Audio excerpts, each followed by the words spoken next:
Hi అండి. సప్త శనివారం పూజ చేయాలనుకుని స్టార్ట్ చేసిన తర్వాత ఫస్ట్ వారం పూజ చేశానో లేదో అప్పుడే రెండవ వారం వచ్చేసింది. రోజులు ఎలా గడిచిపోతున్నాయో తెలియడం లేదు.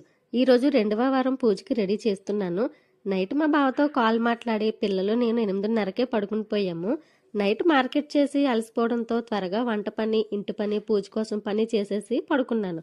నిద్ర బాగా పట్టేసింది. కానీ సడన్గా అమ్మో టైం అయిపోయింది, పూజ కోసం రెడీ చేయాలి, పూజ చేయాలి. నిద్రలో లేచి టైం చూస్తే 11 అయిందండి. సరే అని మళ్ళీ పడుకుంటే సేమ్ మళ్ళీ ఇలానే కలలో కనిపించి లేచి చూస్తే 1 గంట అయింది. ఇలా లేచానో లేదో బాగా వెన్నులో వణుకు వచ్చేసి చలి జ్వరం వచ్చేసి చెమటలు పట్టేశాయి. అసలు ఇలా అవడంతో లేచి పూజ చేయలేను అనుకున్నాను. మళ్ళీ పడుకొని 2:30కి అల్లారం మోగితే లేచి స్నానం చేసి పూజకి సర్దుకొని దీపాలకి తమలపాకులకి గోవిందనామాలు పెట్టి స్వామివారిని కూడా కూర్చోపెట్టి అలంకారం చేసేసాను. ప్రసాదం అయితే ఇంక చేయలేకపోయానండి. ఒంట్లో బాగాలేకపోయినా నాతో స్వామివారి పూజ బాగా చేయించుకున్నారు. స్వామివారిని చూడండి, దీపాల కాంతి వెలుగుల్లో ఎలా మెరిసిపోతున్నారో. అందరూ ఒక్కసారి గోవింద గోవింద అని కామెంట్ చేయండి. పిండి దీపాలనే పూజ తర్వాత ఏం చేయాలో నెక్స్ట్ వీడియోలో చెప్తానండి. సబ్స్క్రైబ్.